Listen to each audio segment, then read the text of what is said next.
Waiting at the threshold is an extremely important skill for your dog to have. There are 3 steps to this command. Step 1. Tell your dog to wait. Open the door. And reward for eye contact, looking at you or not bolting out the door. If your dog crosses the threshold, go back to the other side and call their name.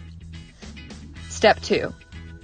Open the door, back out the door facing your dog, come back and reward.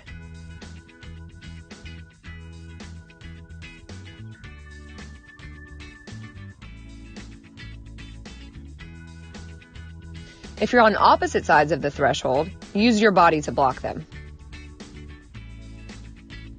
Step 3. Walk out the door with your back to your dog, come back and reward. Repeat each step at least 3 times.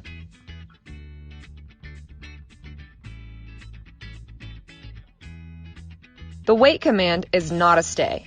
Your dog does not have to be in any specific position and can even walk around. They just cannot pass the threshold. Once you've mastered this inside, you can move to an exterior door.